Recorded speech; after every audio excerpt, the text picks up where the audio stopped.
Welcome back. You're watching the Global Dialogue. We're in conversation with the outgoing president of the World Bank, David Malpass.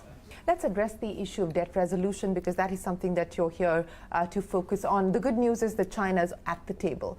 The bad news is that we haven't moved fast enough. What are the next steps that you're focusing on? How confident do you feel in terms of being able to get this done? The roundtable brings together different parts of the challenge. The private sector, China, as you mentioned, others of the non-Paris Club creditors, and the debtor countries will also be represented, and so that's important because they all have to move somewhat at the same time.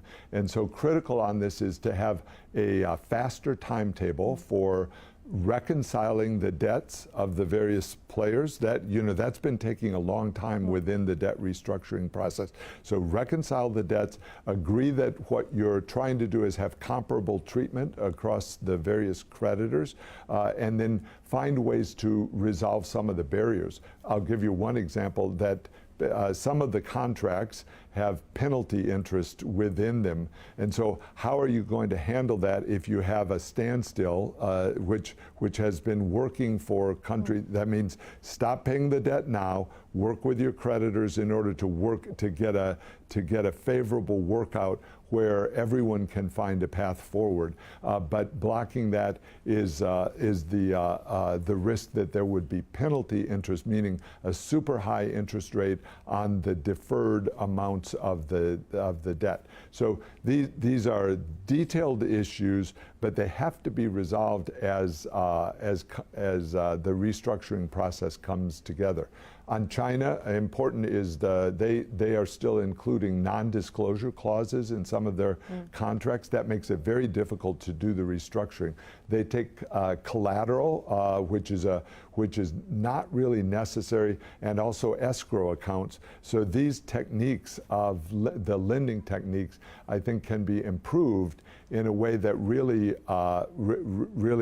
helps reach conclusion. Importantly in this is China itself can benefit from this. It's one of the biggest exporters, often the biggest, to many parts of the world. And so it can benefit if there's faster growth in the countries. It doesn't benefit from having countries become unsustainable. And so I think everyone can work together to try to find a good outcome from this. You know, given what you said, that it is in China's interest to be able to get to a resolution faster so that we can in fact see growth pick up in some of these debt distressed countries. Now, do you feel confident of being able to get to a conclusion? And more importantly, you have a debt crisis, but you also have, in your words, a giant shortage of capital as far as the developing world is concerned. When the two coincide, what does that mean as far as outlook is concerned? On your latter point, while the capital is being absorbed by the advanced economies, the amounts that are available are enough to solve this problem.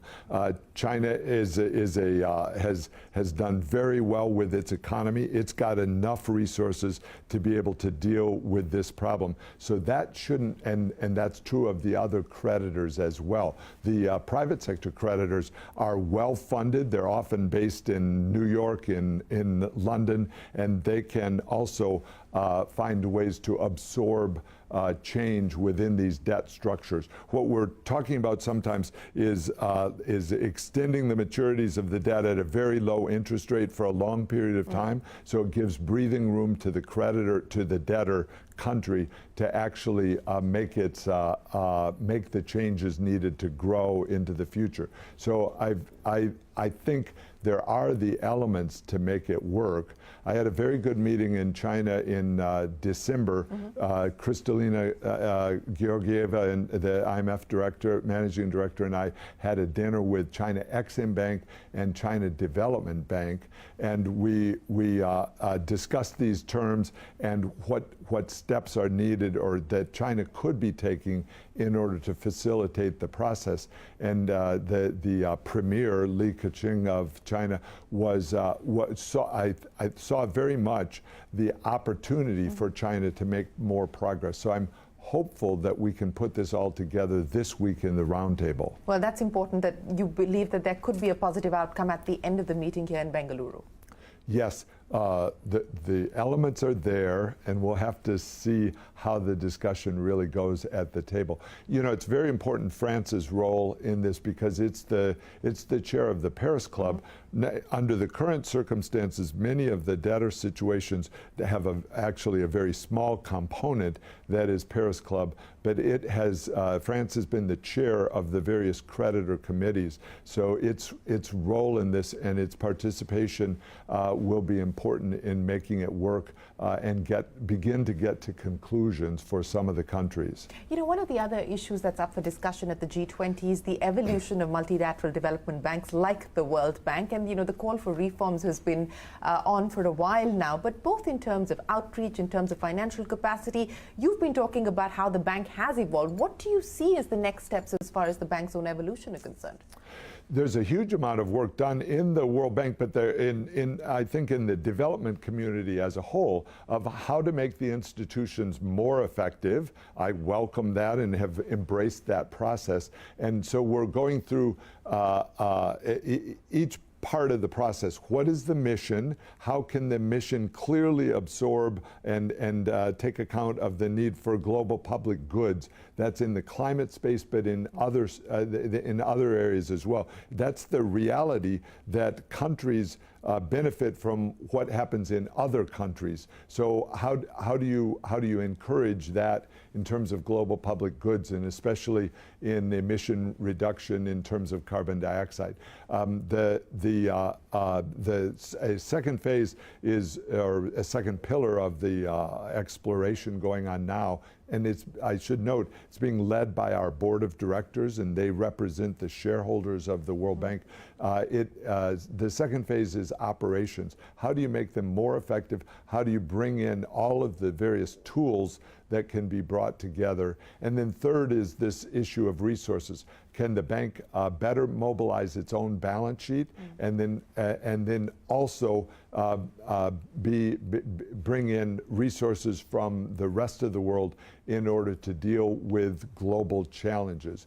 We've made some changes so far already. For example, in December, we presented to the board the benefits that the bank is getting from higher interest rates. It's a little counterintuitive because the clients, the borrowers, are under much pressure, but the bank charges high. The interest rates go up when the world interest rate environment rises, and so that's going to allow us to begin lending, and we've quantified it as $2 billion per year more starting in our next fiscal year. I'll be wrapping up and stepping down at the end of this fiscal year, which is June 30th. But by the next fiscal year, we'll be able to lend $2 billion more per year based on that. And then we're also looking at a change to increase our leverage ratio slightly, and that will allow another $4 billion per year. So these are sizable amounts, but they're not nearly enough for the challenges that the world faces. So we're also looking at all other tools in order to expand our reach, our impact, and the direct amount of financing that we can provide to countries. You talked about the need for financing or greater financing, especially when we talk about climate financing, etc. What are the mechanisms that you believe one can explore at this point in time? You have previously talked about trust funds as a mechanism that can be explored. What are you seeing as innovative financing mechanisms to address some of these global challenges today? Some part of the challenge is if I make a loan to you for something that you didn't so much want to do only for yourself, but as part of a global public good, what's the interest rate that can be charged? And can I bring in concessional resources to help you with the decision to take on that loan? That would be an example of that is in the coal transition. As countries look for ways to reduce their dependency on coal, they recognize that it's their cheaper source of financing, but it has this global impact. So how do we blend the financing in? And so we've proposed trust funds to do that. We can also look at ways to more effectively use the callable capital of the World Bank. The board has been discussing techniques that can do that. We've looked at hybrid capital, which is a way to bring in new equity capital. The World Bank has this somewhat unique leveraging capability. We borrow massively in international bond markets. Even this year, year to date, starting in January up through last week, we had already issued $14 billion of bonds, which then directly goes to client countries in our lending.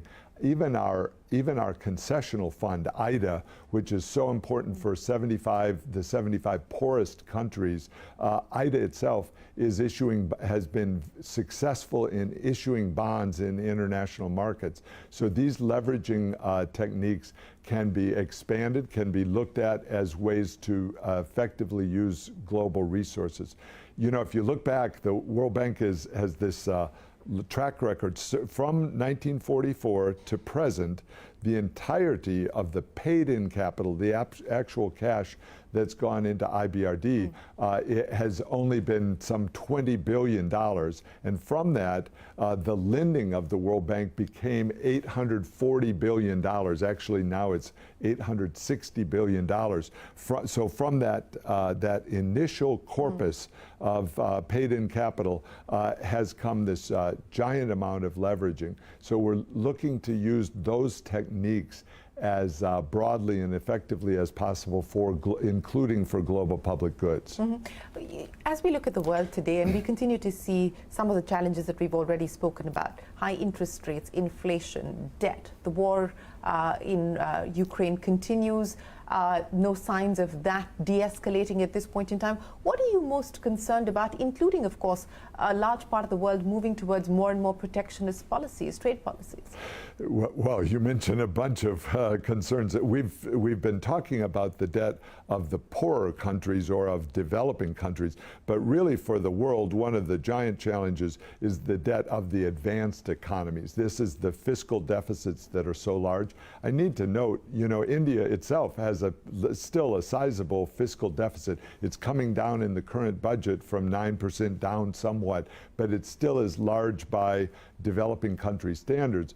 As we look at the advanced economies, they have just a massive challenge because the national debts are going up at such a rapid rate. So that's a giant challenge. You mentioned trade, and I'm glad you did. Trade is so important to the pace of global growth. It's a vital underpinning of how businesses work and how people can become more efficient through competition across borders. And so I'm worried that the current problems are causing some of the countries to put up new barriers to trade. They get named in different ways. Some of them can be barriers because of security issues, or barriers because of climate issues, or barriers because of food security issues. Some countries are having giant stockpiles of food. All of those become problematic. Yes, those are some of the problems that we will continue to face. But let me end by asking you, do you feel hopeful that some of the setback that we saw, especially on the development goals and the development agenda, that saw a deterioration, in fact, pre-COVID, and then got further enhanced through the COVID period, do you feel hopeful today that there is courage, political will, political capital to try and address this as you leave office? I'm comfortable with where the World Bank is on that. We've put this high priority on education and on health. We just launched the new pandemic fund on health, thanks to some donors, and it has the goal of helping countries prepare better for future pandemics. On education, we had a very important conference at the end of 2022 on the techniques that are needed in order to to recover some of the losses that occurred due to COVID. Those techniques are having schools open. That turns out to be one of the most important things. More hours in the having children be in school more hours per day is very important. The funding for schools is important, and also the focus on foundational learning. The actual reading and writing skills were lost during COVID and need to be regained. So I'm comfortable with where the World Bank is on that, but it's amid this giant challenge that the world has with fertilizer. We're worried about the crop cycle for next year, and we have to have as a world this concern that growth in the developing countries is simply not. That's too general. Growth in many of the developing countries is simply not sufficient to really raise living standards. And as you know, young people that don't have jobs have a tendency to either cause trouble in terms of their protests within their own societies, but also moving to other countries. That migration is going to be a focus of. We have a major report coming out on migration as one of the challenges facing the world. So I am concerned about that. I think we all need to redouble and re-triple our efforts in terms of development itself, the core principles that we've been working toward. David Malpass, it's been an absolute pleasure. We wish you the very best of luck as you take on your new challenges, but appreciate you joining us here on the Global Dialogue on CNBC-TV18. Thank you very much. Thanks a lot. Well, with that, it is time for us to wrap up this edition of the Global Dialogue. From all of us here on the team, goodbye and many thanks for watching.